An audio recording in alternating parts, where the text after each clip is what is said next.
एक समय की बात है, हनुमानगंज नाम का एक गांव था। उस गांव में त्रिलोकीनाथ नाम का एक व्यक्ति रहता था। उसका इस दुनिया में कोई नहीं था सिवाय हनुमान जी के।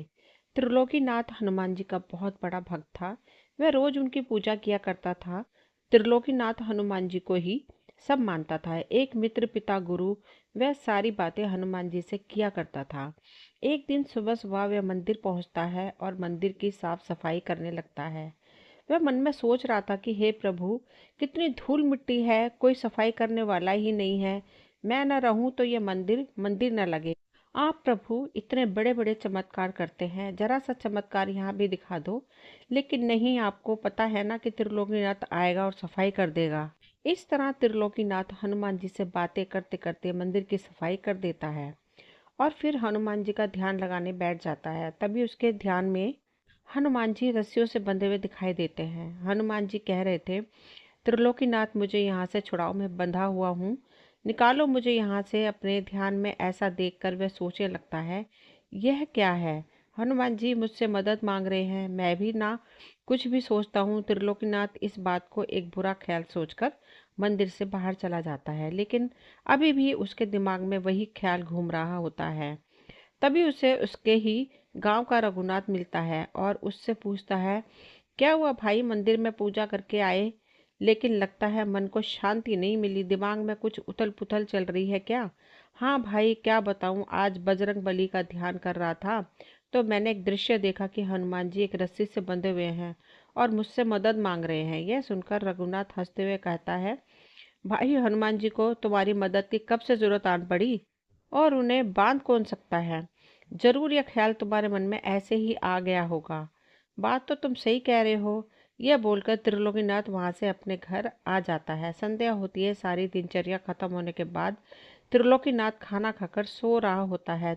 त्रिलोकीनाथ को फिर से वही स्वप्न आता है। हनुमान जी कह रहे थे, त्रिलोकीनाथ मुझे यहाँ से छुड़ाओ, मैं बंधा हुआ हूँ, निकालो मुझे यहाँ से। त्रिलोकीनाथ कहता है, आप कहाँ हो प्रभु? मैं मंदिर के पीछे आम के पेड़ में फंसा हुआ हूँ, मुझे यहाँ से निकालकर मंदिर में स्थापित करो।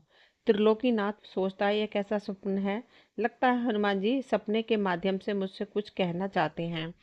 यह बात कल मुखिया जी के आगे रखनी पड़ेगी। अगले दिन त्रिलोकीनाथ ऐसा ही करता है। वो गांव में पंचायत बिठाता है। सभी गांव वाले वहां खड़े होते हैं। सभी उससे पूछते हैं, क्या हुआ त्रिलोकीनाथ, आज पंचायत क्यों जमा की है? त्रिलोकीनाथ कहता है, बात थोड़ी गंभीर है मुखिया जी। कल से मुझे बार बार हनुमान जी के स्वप्न के जरिए बता रहे हैं कि वे मंदिर के पीछे आम के वृक्ष में फंसे हुए हैं। उन्हें वहां से आजाद करके मंदिर में स्थापित करना है, इसलिए मैं आपसे यह निवेदन करने चाह रहा हूँ कि उस वृक्ष को काट के उसमें से हनुमान जी को निकालकर मंदिर में स्थापित करना होगा। त्रिलोकीनाथ की बात सुनकर मुखिया कहता है, क्या तुम पगला तो नहीं गए हो? माना कि तुम हनुमान जी के भक्त हो, लेकिन ऐसा भी नहीं है कि तुम कुछ भी बोलो और हम मान लें। अपनी इस बेफिजूल की बात के लिए तुमने पंचायत का समय बर्बाद किया है।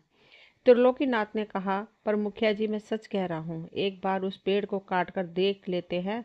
मुखिया ने कहा, त्रिलोकीनाथ क्यों बेकार की जिद कर रहे हो? यह सब तुम्हारा भ्रम है। जाओ घर जाओ, जाओ यहाँ से। आज की सभा यहीं समाप्त की जाती है। मुखिया त्रिलोकीनाथ को भगा देता है और कड़े शब्दों में पेड़ काटने के लिए मना कर देता है। त्रिलोकीनाथ उदास मन लिए घर की ओर जाने लगता है। तभी रघुनाथ उसके कंधे पर हाथ रखता है। त्रिलोकीनाथ, परेशान मत हो, यह सब तुम्हारे मन का वहम होगा, ज्यादा ध्यान मत दो। वैसे भी वह आम का वृक्ष मुखिया जी का है और पता है उस वृक्ष से कितने फल आते हैं। वह तुम्हारी बात पे वृक्ष तो नहीं काटने वाला, ज्यादा सोचो मत, जाओ आराम करो, सब ठीक हो जाएगा।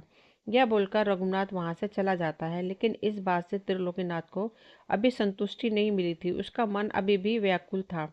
वह सोचता है, भाड़ में जाए मुखिया जी और सब। हनुमान जी ने मुझसे बोला है, वो मुझसे मदद मांग रहे हैं, कोई साथ नहीं देगा तो भी मैं उनकी मदद करूंगा। त्रिलोकीनाथ किसी की बात नहीं मानता। वो एक कुल्हाड़ी उठाता है और उस पेड़ को काटने के लिए निकल पड़ता है।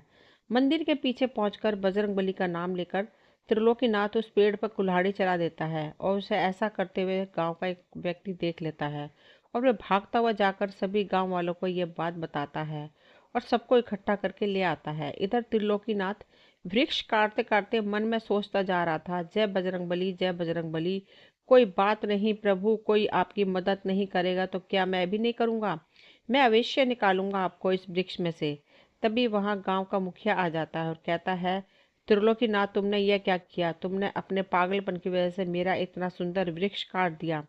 मैंने पंचायत में कहा था ना कि कोई वृक्ष नहीं काटेगा। त्रिलोकीनाथ, तुम यह कैसी जिद कर रहे हो? तुम इतनी मूर्खता का काम करोगे हमें अंदाजा नहीं था। पर भाइयों, मैं सच कह रहा हूँ, स्वप्न में हनुमान जी आते थे और इसी वृक्ष को काटने के लिए कहते थे। वो यही कहीं कैद है। मुखिया कहता है, अच्छा तो तुमने इसलिए वृक्ष काट दिए। तुम्हें दिखे कहीं हनुमान जी कहाँ है? क्या किसी को यहाँ हनुमान जी दिखाई पड़ रहे हैं? त्रिलोकीनाथ, तुम्हें इसकी कीमत चुकानी पड़ेगी। ये बात चल ही रही थी कि तभी हनुमान जी की एक सुंदर प्रतिमा उस वृक्ष के तने से प्रकट हो जाती है। उसे देख सभी गांव वाले भौचक्के रह जाते हैं। किसी को अपनी आंखों पे विश्वास नहीं होता।